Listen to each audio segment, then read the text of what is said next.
Good afternoon and welcome to our second of our three-part educational series, the Expert Series, Explore, Educate, and Empower. This is a three-part educational series where we basically highlight our trustees as our experts. We are so proud of them and we really want to showcase our extraordinary trustees who are smart, committed, and accomplished and have expertise in multiple subject areas. It is our goal for all of us to come together for an hour. As our series tagline indicates, we are exploring, educating, and empowering. We know how busy you are, so we hope to make each program in this series thought-provoking and meaningful within the hour. So again, thank you to everyone for joining us this afternoon. It is my distinct pleasure and honor to introduce our jewels, which stands for Jewish Entrepreneurial Women and Executive Leaders. This program or this series actually started in New York. The Jewish Women Foundation in New York started their Jewels series about 9 months ago. And I actually did reach out to their CEO, Jamie Allen Black, and say that I loved what they were doing. And she said, well, I have no problem if you guys take up the mantle. Imitation is the sincerest form of flattery. So here we are. We've started our own jewels. Our format is somewhat different because we are featuring women in the community versus featuring women from outside of the community, basically. So I'm going to welcome, and then we'll start our panel, our question and answer, Laurie Adelson, Terry Breitbord, Laura Gordon, and Bette Hochberger. And Laurie, we'll start with you. We'll just go alphabetically in terms of the introductions. So alphabetical based on the last name. So Laurie, we'll go with you first. Hi, good afternoon, everyone. My name is Laurie Adelson. For those of you who don't know me, I am a Jewish Women Foundation trustee, and my background is in employment law. So I am what they call a recovering trial attorney. I'm the founder and owner of HR Law Pro, which is a workplace law and mediation services provider. We focus on finding workplace solutions without litigation. I believe in supporting business owners and helping them with their workplace issues. Managing employees is a challenging task, even for employers that take great care to follow best employment practices. And regardless of industry size or company size, legal exposure and employee lawsuits are very real concern for businesses. Fortunately, HR Law Pro is here to help. We collaborate with HR professionals and C-suite executives to create a collaborative, efficient, and cost-effective system to manage workplace issues. It has been an amazing and rewarding career path for me, in as much as I had an opportunity to learn how to fight the fight and then ultimately pivot to finding the solutions. So it has been a great privilege and honor to have had the career that I have had, being an attorney, but also learning to now come up with workplace compliance solutions for business owners and also mediate in order to help resolve disputes. So I thank you for having me here today. I am beyond honored to have been selected as a jewel for the Jewish Women's Foundation. And I look forward to many exciting opportunities to explore, educate, and empower women. Okay, Terry. Well, thank you, Denise and Laurie. I'm very humbled to be with this elite group of women who I personally love on a friendship level. I am probably the old school technician of the group. I have been in the insurance financial practice business for, hate to admit this, 40 years. I came into this business when a lot of women were not in the business, and because of my first name, I was mistaken for a couple years as being the man. And we got through that. And I've had the pleasure initially of coming in the industry and being on many boards and presidents of many associations. But it wasn't until I became involved about 25 years ago in the Federation in numerous capacities that I really learned what it was to give back, to share, to mentor, to develop, and to age with grace and dignity as a woman of substance, to my fellow colleagues, to my family, and to the people that I work with. So I thank you for the opportunity to be present today, to learn from you, to be nurtured by you, and to be a friend of yours. Thank you. Thank you, Terry. Laura? Hi, I'm Laura Gordon, and I'm the owner of Yoga Tonic, a virtual yoga studio that offers both small group classes and private sessions. So I'm a yoga and movement teacher helping people deal with pain or other body issues. I've been practicing yoga for close to 30 years, teaching for 19 years. So I've practiced a lot of different styles of yoga. I combine many styles of yoga with biomechanics, self-massage therapy balls, and other modalities. And I help my clients move better while teaching them about their bodies. So I don't just lead clients through poses in a yoga class. I teach them why we move, how we move, and I help them how to listen to how their bodies react. Yoga isn't one size fits all. So I help people adapt their yoga practice to their bodies and not the other way around. So everyone needs 4 things for a happy yoga practice and for a happy life practice. You need balance, strength, flexibility, and because no one starts off with all 3 of those, you need a sense of humor. Too much flexibility and your joints don't have support. Too much strength and you lose your range of motion. So another problem is when people deal with overuse of their body parts.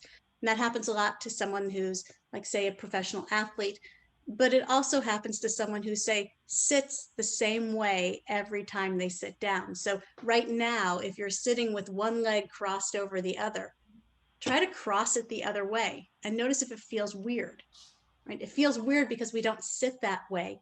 And so what happens is we get this overuse that leads to nagging aches and pains as we age. So we tend to think of that as normal, but it doesn't have to be. I'm not saying that I have a pool like Cocoon in my backyard, although I wish I did, but I am saying that more and better movement leads to being able to move better. So I teach yoga and movement in group classes and private sessions so that you can live the life you want to live, do the things you want to do, and do all of them with less pain. My philosophy is move better, feel better, live better, and that's what I help my clients do. Wonderful. Thank you, Laura. Bet? Thank you, Denise. Hi, I'm Bet Hochberger, CPA, CGMA, and I own an elite boutique CPA firm that offers accounting and bookkeeping services, business consulting, and financial advice to very forward-thinking professionals and business owners. And I started this business after I worked at other CPA firms, and I thought there has to be a better way to do this. I'm primarily located in the Fort Lauderdale area, but with the transformative power of technology and using cloud-based infrastructures, I can serve clients from all over the world and all over the country. And I actually do have clients on 4 different continents, and I have a team that is based in various countries throughout the world. I focus on industries that are very dominant in South Florida, like real estate investing, medical, legal, and other service professionals, companies with foreign investors, and Americans with overseas business interests. And as an alum of the Massachusetts Institute of Technology, I also work with quite a few venture capital funded startups in Boston, New York, California, and increasingly in the greater Miami area. And to add extra value to my clients, my business associates, other business owners, and in general, members of my community, I do a lot of online classes and webinars. So look for me online. You'll see things like Tax Tip Tuesday, Finance Friday, and Bet's Business Book Club that meets every month. So my main goal when working with my clients is to help them grow their wealth. And on top of all of this, I have 3 delightful children that are aged 11 to 14 who all attend Posnack, and a fantastically, amazingly supportive husband, Alex. And in addition to my Federation involvement, I'm also the founding Scoutmaster of one of the first female Boy Scout troops. I know that sounds crazy, but they do take girls now. And I also sit on the board of a few other nonprofits and professional organizations. And it is an amazing honor to have been asked to join these other women leaders here today. So thank you very much. Thank you. Thank you, Bet. Actually, we're going to start out, Bet, with you, the first question with you, Okay. which is, and I have to ask you especially this question first, because you do something that I could never possibly imagine doing, because I can't do numbers. Did you choose your career, or did your career choose you? That's a good question. It's a little of both. So actually, my grandfather was an accountant. So, I guess it runs in the blood. My career trajectory before accounting was engineering, which was very related to, was materials engineering, very related to my other grandfather who had a scrapyard business. So the numbers and the science, it's in the blood. I was going to get here one way or another, I guess. So the answer is both. Okay, Laura, I'm gonna direct the same question to you. Did you Well- choose your career, or did your career choose you? Again, it's a little bit of both. So I was actually a social worker. I was finishing getting my master's degree in social work, and I had some gap time between when I would start my next job, and I started taking this yoga teacher training because I had this thought of taking yoga and combining it with social work, combining it with therapy, and using it as a tool to help victims of domestic violence and sexual abuse. So I started my yoga teacher training, finished that, started being a social worker, and started teaching yoga part-time. And as the years went on, I started teaching yoga more, started doing less social work. I found that I could help people a lot more if I helped them deal with painful issues in their body and get out of pain, that everything else in their life got better. And it just seemed like a natural fit. So yeah, it worked out pretty well. Terry? Oh boy. I definitely didn't choose my career. I ran away from it. I am the product of 2 CPAs, and I grew up every night at the dinner table with a P&L statement. So I swore I would never do anything with numbers. And that is an interesting story. I was actually clerking undergrad in Boston for a judge, but I wasn't making any money because it was a volunteer position. So I went to MIT and got my master's in mixology and found out as a bartender, I could make more money. And at the same time, my parents kept talking to me about my insurance policy, and I decided to walk into an insurance office in my stilettos and my bleach blonde hair down to my waist and my 3 pairs of false eyelashes to be told that they would never hire me in finances. And I took the bait. And that's how I got into the business. Wonderful. And much to my parents' chagrin, I never completed law school or became a CPA. Okay, Laurie, same question. So I most certainly chose my career. I didn't necessarily choose my career path, but I chose the career of being an attorney. When I was in middle school and high school, my yearbook was signed to the first woman president of the United States. That was my aspiration.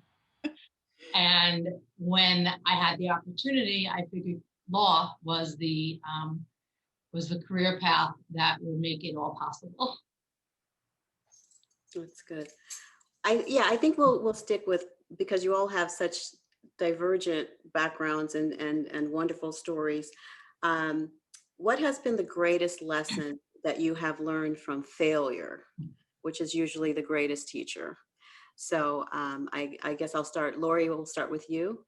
Success? Failure. Success has been the greatest lesson of failure. That is what I have found, that through trial and error, through multiple restarts, through multiple pathways, not going the straight and narrow, that ultimately failure leads to success. However, persistence is probably the other important and critical element to failure leading to success. If the moment you give up is the moment that could have been that opportunity. So I have learned that if I just keep pushing forward, keep making the connections, having the conversations, building the friendships and the relationships, and even in philanthropy, I never gave to get, but when I gave, I got. So just continually, reaching for my dreams, and ultimately finding that if I continued on that pathway, one way or another, fall, get back up, get back on that bicycle, and ultimately success, occurs when you least expect it. Okay, Terry, we're going to pivot to you. I think the dealing with failure for me was letting go of my rambling emotions and to let the calmness come back into my body and somehow find a way, maybe through meditation, to let the darkness come out. A failure, you challenge yourself, you look for the insecurities, and that's a big step. It's a stepping thing to keep yourself in a positive frame, both professionally, personally, and in this past year especially. So I think to realize that we're all human and we may get knocked down, but every time we get knocked down, maybe we're strengthened a little bit and we rise better and we find a better opportunity or a new way to present ourselves, and just not to be so hard on yourself. Be a little kinder, gentler. Laura? A lot of what Terry and Laurie said. What's interesting is in yoga, we talk about how we don't practice to achieve perfection. We practice, and the practice is the perfection. So a lot of it, in the beginning, failure was really hard. I tried a lot of things and they didn't work out. And I found that the more I stayed true to what I truly thought and not what I thought other people wanted, things worked out better. I also learned I'm not great at everything. There are some things that I'm really not comfortable with. And I learned to find people who were a lot more comfortable with that, and let them do some of the things that I'm not great at. I'm really good at my things, and I stick with my things. That's right. Bet? I think failure is in the mind of the beholder, right? A lot of times we're very scared of, oh my goodness, what happens if this doesn't work? What if I'm not successful? Things like that. And the reality is, we make up a lot of these expectations in our own brains, and we can be our own worst enemy with some of it. And, not to say that things don't sometimes go very sideways and not the way you want. What I've usually found is when I find myself in that situation, the failure isn't nearly as bad as I had made it out to be in my own mind. So make different mistakes, right? You just got to keep trying things and hope for the best. And if you can really reframe the failure into a lesson, then you can keep growing. Okay. And I'm going to reach into what I think is my absolute favorite question to ask anybody, which is what would you tell your younger self, especially starting out? Terry, we'll start with you. I would tell my younger self not to be so hard on myself, not to put such lofty expectations, to be quote unquote perfect, to be a leader of all things, a president of all things, just to have a reality check, and to have wished I had reached out more to other women and shared my emotions and feelings with them, because it's good to have that release. We have such an advantage that until this past year we could hug everybody and we could express every sentiment, which we still can. I really believe I love technology, but I still am old fashioned, and that I love picking up the phone and talking to somebody on a one-to-one, or videoing with somebody on a one-to-one, because it's just so commercial out there and so transactional, and we need the relationship. Absolutely. Bet, what would you tell your younger self? I think I would tell myself to be just completely obnoxiously fearless.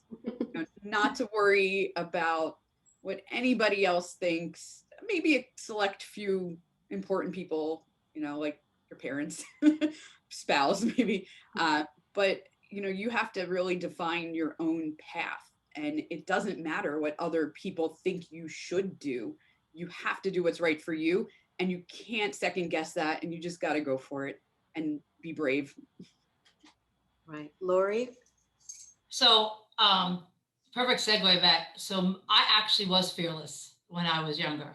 And I think what I would tell my younger self is to continue to be fearless, to continue to, live life as I chose and I wanted to live it, and that others' experiences don't define my future. Oftentimes I'd pull back on some of that fearlessness, the serious portion when we started about, wanting to be the first female president of the United States, but I also wanted to be a solid gold dancer. So, and I just would tell my younger self to be exactly as I want to be, and not to let others' expectations, experiences really dictate what my future will look like. Okay, and Bet, finally with you? Oh, with me, I think. Yeah. Oh, sorry, Laura. I'm looking like, I'm sorry, Laura. I think I would tell my younger self to definitely take better care of myself. I have a tendency to care for everybody else first. And when that happens, we all know it. We're all women who take care of other people. We burn out really fast. So take care of myself, listen to my instincts much more. Always tried I tried to listen to my instincts, but I would always shove them aside when conventional wisdom said something different. And a couple of years later, it turns out my instincts were usually right. So trust my instincts, get rid of the shoulds, true to yourself. Yeah.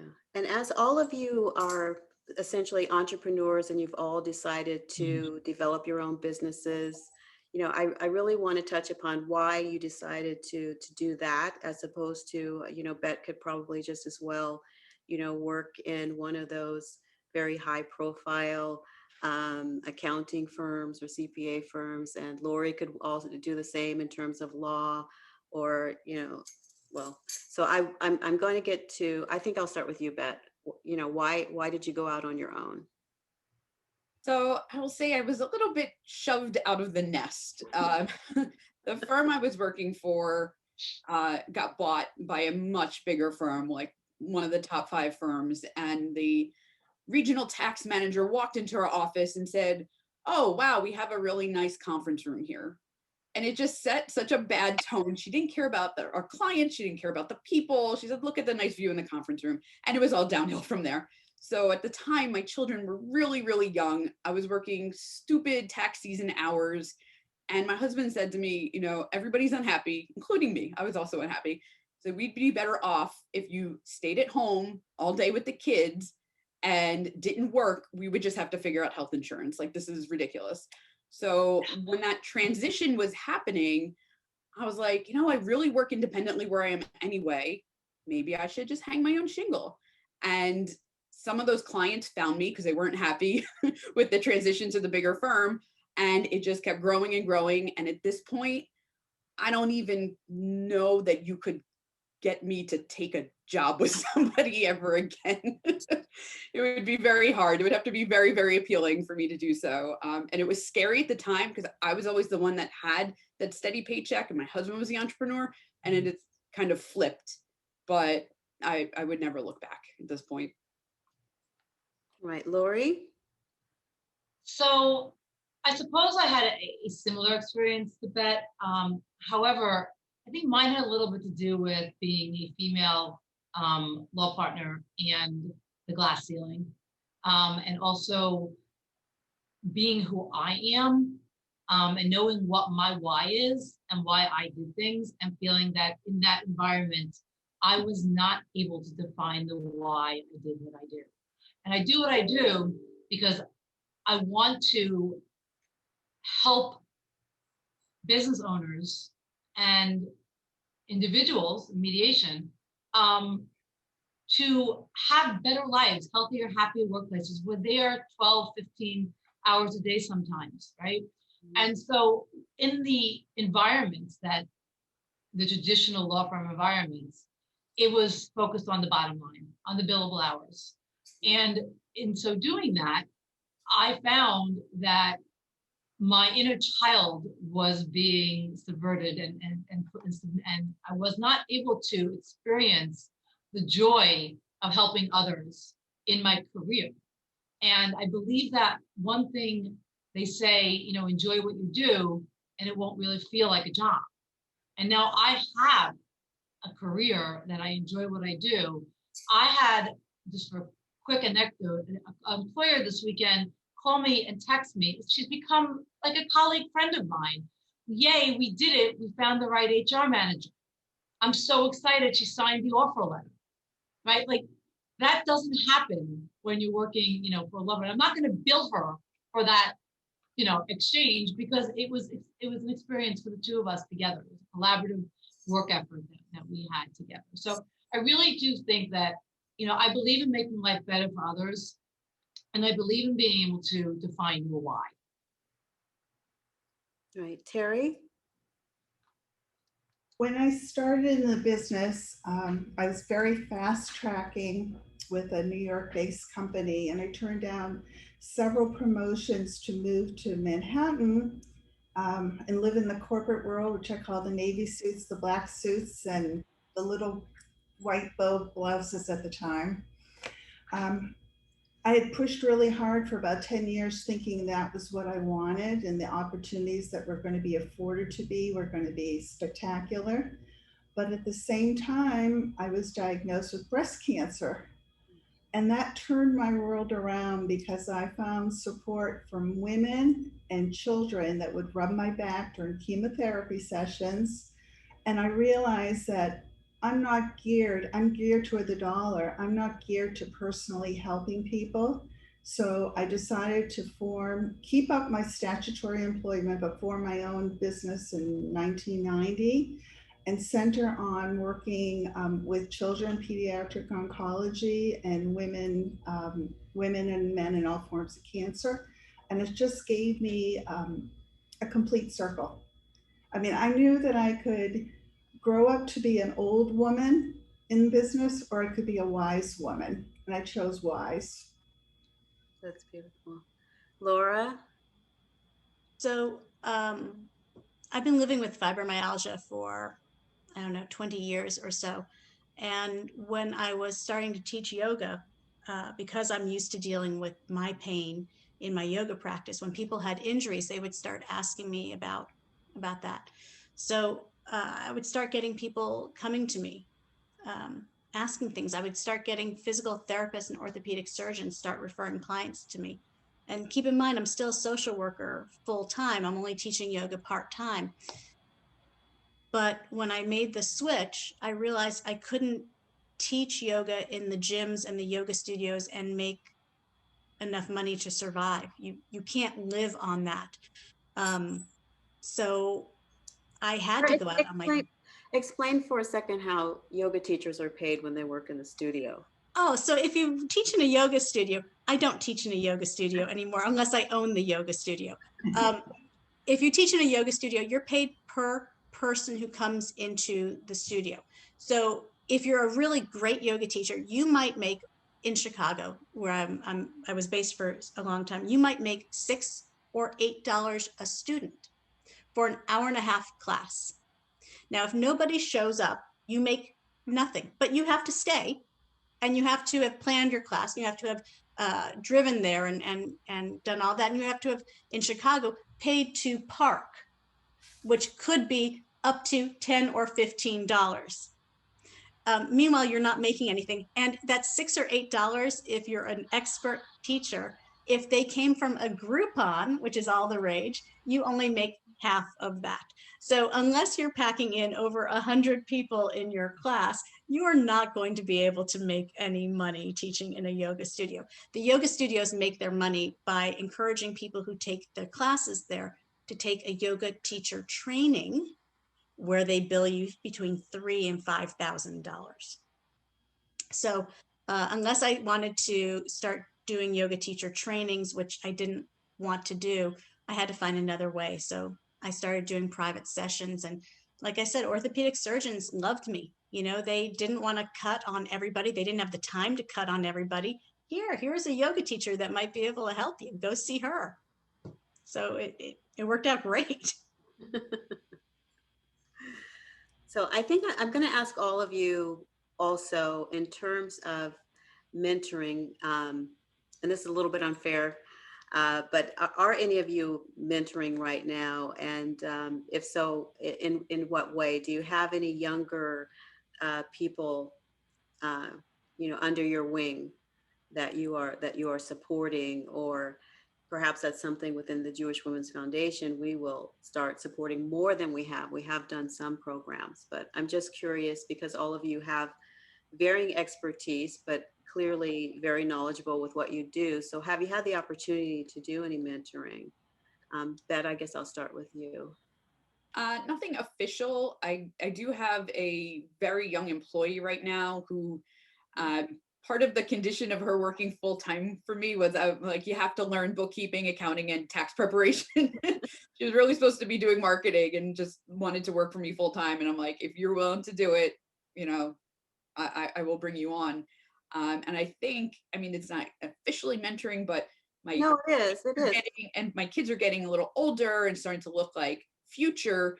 And you have to have a lot of like very realistic talks with them about, if you're choosing this path or that path, what does it look like? What should you expect? And, just always, whatever you're going to be the best you can be at it. So those are my kind of unofficial mentoring. I always feel like I still need a mentor. I don't think it ever actually has to be official. I think that my mentor probably doesn't even know that they were my mentor. You know what I mean?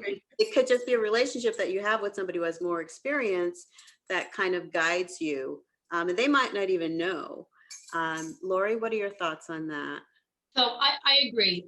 So I have a mentee, and she has been as such for about 5 or 6 years. She is someone that we all know well. I met her at a mediation when I was training. Mediators have an obligation to mentor others.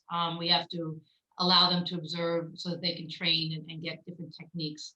But I was observing under someone, and they were having a challenging mediation, for which I stepped up and said, okay, they let you cooperate too. And in that, this person said to me, I just went out on my own and I'm not quite clear of my path. You seem to have a very defined path, which, by the way, 6 years ago I didn't, but where they say fake it till you make it. No, but I was clear that I wanted to end up in conflict resolution and really help resolve issues rather than being, part of the problem. So I had an employment practice that is mainly employer, business owner oriented. And I would get calls all the time on the plaintiff side. And I do think it's an important role in society for folks to assist others with their civil rights and to be able to have somebody that will defend and advocate for them.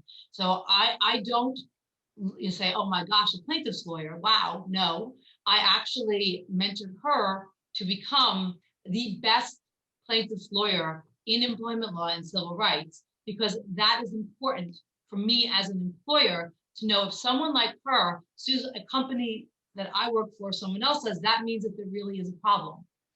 And so she still to this day, you know, we work together. She now actually comes to me for mediation when she has a dispute. And it's been an unbelievable experience for me. I also came to find out that I was a mentor for someone else. She said about not knowing. A woman with whom I worked with at a local law firm of mine came to me about 2 months ago and said, "You have no idea what you did for me when you worked there as a partner." And I was floored. And I said, "Well, that is amazing. Thank you for sharing that. I didn't know." And that has just made my day to know that I had an impact on you. So I do believe that mentoring comes in all forms, shapes, and that it can be the littlest gesture, the kindest word, just a lift up to somebody in some area that you have some knowledge that they might not, and it then spreads it and pays it forward. So I definitely agree with you, Denise, that mentoring is an opportunity for all of us at different points without sometimes even knowing it. Laura? So I've actually mentored quite a few yoga teachers. You know, when I started teaching in 2001, there weren't yoga studios on every corner. I was one of the probably the second wave of yoga teachers.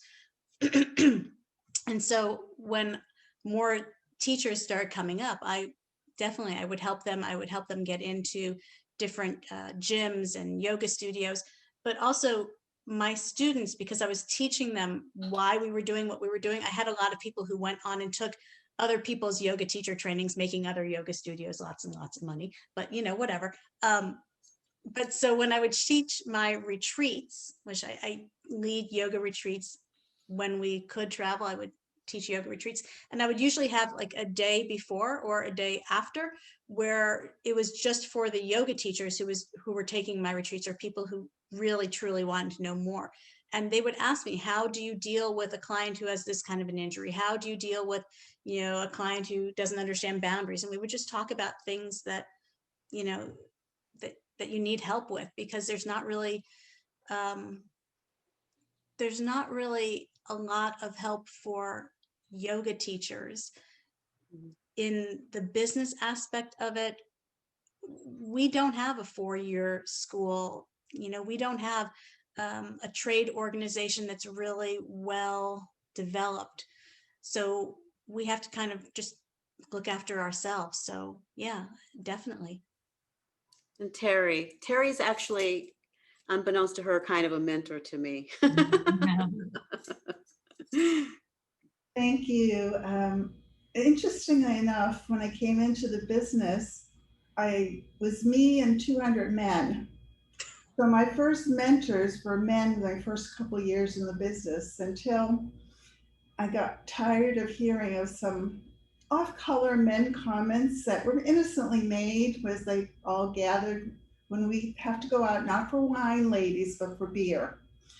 So I put together a little study group. I reached out to other women and we formed study groups in the industry. And I have mentored probably about 24 women through the industry, including the 6 women I have in my office who have been with me anywhere from 4 to 26 years, which I think is great. They're actually my children by another person.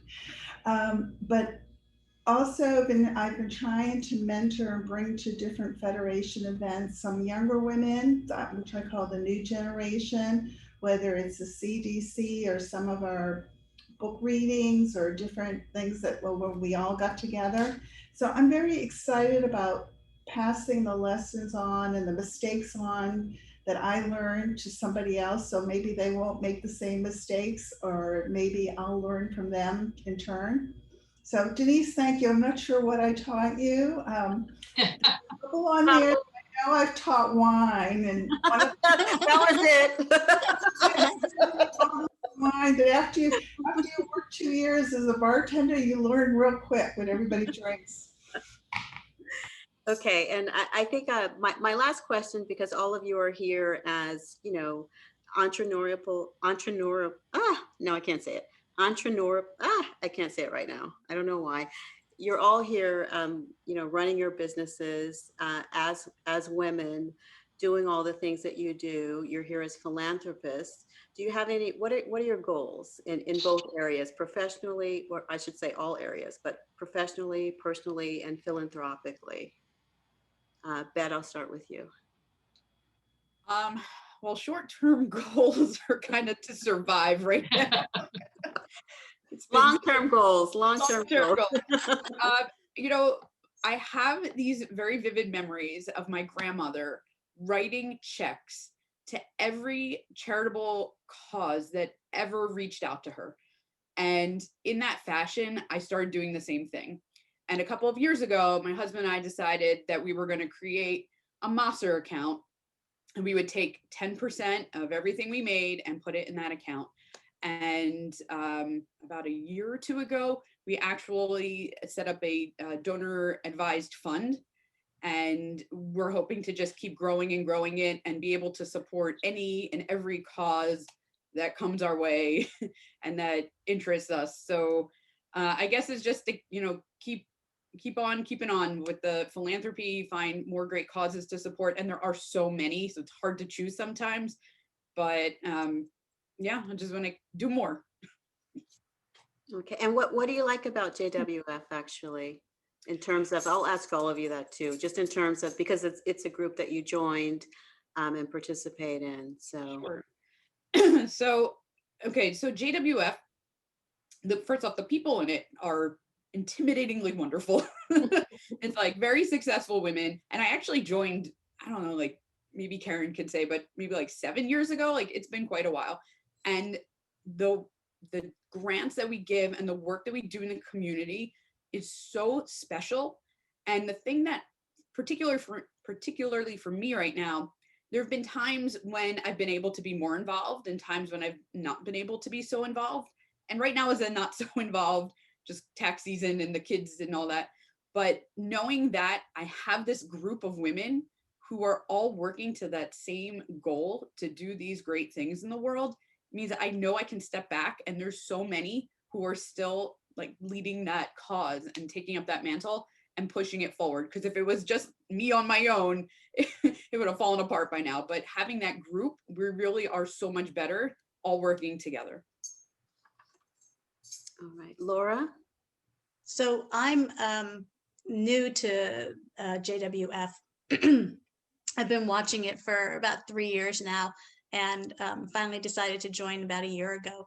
And I love what JWF does. It empowers women and girls. And, that's kind of what I've always tried to do as a social worker, as a yoga teacher, just as a person, is trying to empower others. So, and I'll agree with that. It is a wonderfully and also wonderfully intimidating group of people who are wonderful, absolutely wonderful. But What's intimidating? Just so that y'all are so accomplished, and you like what Laurie said, you fake it until you actually make it, but you fake it so well. I mean, so well. So I'm new to the giving. I'm used to being on the other end of the community. I've worked for the Chicago Community Trust in Chicago, obviously, and then in the Federation in Chicago as well. So I'm used to being on the staff side. And so now I'm on the donor side, and it's nice here too. So I love what JWF stands for. Okay, Laurie, and I know you're also one of our newer members, but I'm still going to put you on the spot. Oh, no worries. So I have actually wanted to participate in JWF for quite a while. I found the work that you all do in empowering, lifting up, and providing opportunities for women to, as we know, I did a little bit of a video a couple of weeks ago, but lifting other people up to create their own legacies, right? The opportunity for women to know that they can have a lasting impact on the world, on others, and for themselves and for their families is a mission that I am 100% behind. I have been very involved with the Jewish Federation for a number of years, and that had taken, a lot of my time. I was the Women's Executive Circle co-chair, a lion, and I, was very focused on my beginning steps. And to me, this is the next step of actually having a hand in making wishes, grants come true for others who may not otherwise have had that opportunity provided to them. Okay. Terry? Really interesting to hear everybody's stories and how everyone's evolved to this point. And it is, Laura, it is intimidating. It is, but Wonderful. also welcoming. Not probably, because I do insurance planning, I get to see worst case scenarios. And when something really bad happens, I'm probably the only one that walks in the door with a check and allows the family the dignity to stay in their home, or the children to go to school, and hopefully for business to continue. And that is so gratifying. But when I originally started in charity, and I actually started on the Make-A-Wish board like 30 years ago, and fulfilling a child's wish, and at that time that I unfortunately had to be a child that was expected to pass away within a year. As I branched out, and I was always on the business side of the Federation until a couple people on this video sideswiped me and brought me over to the women's division. And it's just a feeling of gratitude to be able to give what I can financially, but also to give of myself physically, that maybe I can't give as much money, but I can do something, put some people together, deliver something, maybe not in the days of COVID, but gather supplies and share it with these accomplished women who have the same kindness and same heart. That's the true gift, I think. Okay, I'm going to turn it over to Karen Roberts. I think we do have a few questions from the audience. Karen?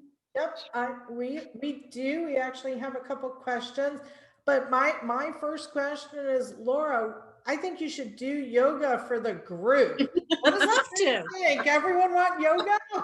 I'd love to. Absolutely love to. So I actually, when I first moved here from Chicago, I used to do online classes because I was so homesick for my people back home.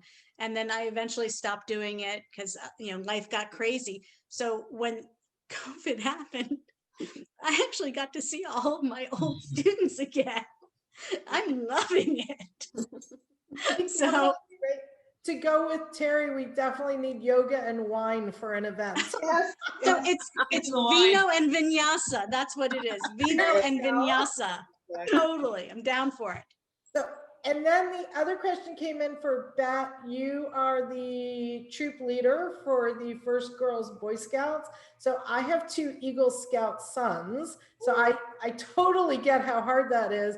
But how has it been mentoring the women in Boy Scouts? So, okay, if you want to talk about fake it till you make it, you take a bunch of middle school girls and you try to lead them, in the wilderness. It is very humbling. It is very special because they all become your own children. And so my son is working on his Eagle. My older daughter is she's hitting star, I think, this Wednesday, and my younger one crossed over in the middle of the pandemic. But when you don't know how to do things and you have to say, hey, 15-year-old boy, can you, teach these other kids? Like, it's just very humbling to you have to admit like what you don't know. But also it's great to, these kids really look up to you as basically a mentor, and to know that you're training them as leaders, because yes, you go camping, yes, you do outdoor stuff, but it's really the leadership, right? And it's the learning to work with groups and learning to take charge in a way that, there's all these talks about girls being bossy and this and that, whatever. And I'm sure everybody on this panel has struggled with being called various things over time when you really want to express your opinion. So So helping girls figure out how to do that in middle school it's very rewarding. Awesome. Thank you so much, Beth. I am going to turn it back over to Denise so that we can finish up on time. Okay, I want to thank everyone for joining us today. This is our first panel with our Jules, Jewish Entrepreneurial Women Executives and Leaders.